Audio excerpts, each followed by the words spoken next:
Friends, let's be honest, waiting stinks. Waiting on that job offer, that text back, that dream to come to pass, it's hard. We check the clock, pace the floor, refresh our inboxes. We wonder, God, are you there? Do you see me? Have you forgotten about me? I've been there. We all have. But here's what I've learned. Waiting on God isn't about sitting still and doing nothing. It's not a time to be passive or lose hope. It's an active season of preparation, a sacred space where God is working behind the scenes, strengthening you for what's to come. The Bible tells us in Isaiah chapter 40 verse 31, "But those who hope in the Lord will renew their strength. They will soar on wings like eagles, they will run and not grow weary, they will walk and not be faint." Did you hear that? God is renewing your strength, even in the waiting. He's preparing you to soar like an eagle. Let me tell you about someone who knew a lot about waiting, Joseph. Now Joseph was a dreamer.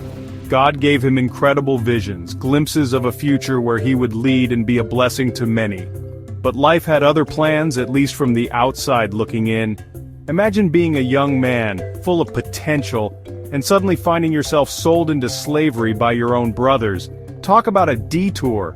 Joseph could have easily gotten bitter, angry, resentful. He could have given up on God and on those dreams, but he didn't. He held on to his faith even in the darkest moments. He chose to see his circumstances not as a setback, but as a setup for God's plan to unfold. He worked hard. He stayed faithful. And you know what? God saw him.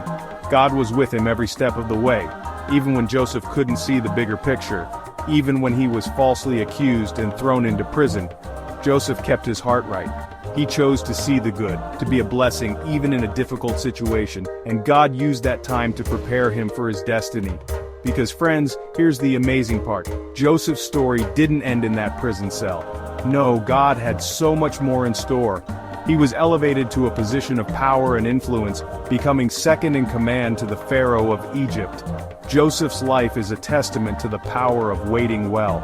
It reminds us that God is always working, even when we don't see it. He's using every experience, every challenge to shape us and mold us for the incredible future He has planned.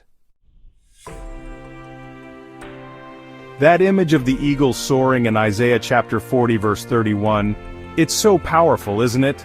The eagle with its incredible wingspan, effortlessly gliding on currents of air. It's a picture of strength, of freedom, of perspective. Think about it. When we're caught up in the worries and anxieties of life, our vision gets small. We get stuck in the what-ifs and the if-onlys. But when we choose to trust God, to wait on His timing, it's like we're lifted above those earthly concerns. We start to see things from His perspective. We realize that He's in control, that He's working all things together for our good, even when we can't see it. And just like the eagle needs those strong winds to soar to new heights, we need the Holy Spirit to lift us, to empower us, to help us rise above our circumstances. The waiting period, as hard as it may be, is often the very time God is strengthening our spiritual muscles. He's developing our patience, our perseverance, our trust in Him. He's teaching us to rely not on our own understanding, but on His infinite wisdom and unfailing love. So, if you're in a season of waiting today, take heart. God is at work in your life. He sees your heart, He hears your prayers, and He's preparing you to soar to new heights in Him. Chapter 3. Making the most of your wait. Now I know what you might be thinking. Friends, that's all good and well, but how do you actually wait well? Well friends, it's not about just sitting back and watching life go by. It's about actively engaging with God and positioning ourselves for His blessings. Here are 3 things I've learned about making the most of the waiting room of life. First, pray while you wait. Talk to God about your hopes, your dreams, your fears. He wants to hear it all. Pour out your heart to Him. Remember, prayer isn't just about asking for things, it's about cultivating a deep, personal relationship with your Creator. Second, trust His timing. His ways are higher than our ways. His thoughts are higher than our thoughts.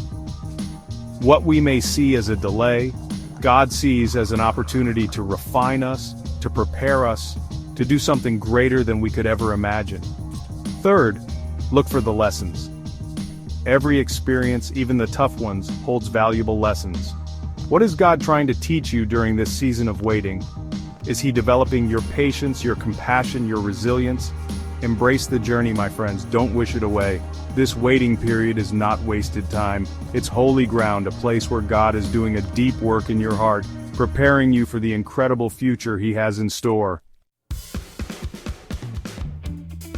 Friends, I believe in you.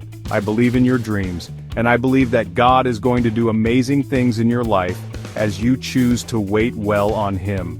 So, if you're in a season of waiting on something big, hit that subscribe button and share your story in the comments. Let's encourage one another and remind each other that we are not alone in this journey. Remember, your breakthrough is coming. Your miracle is on the way.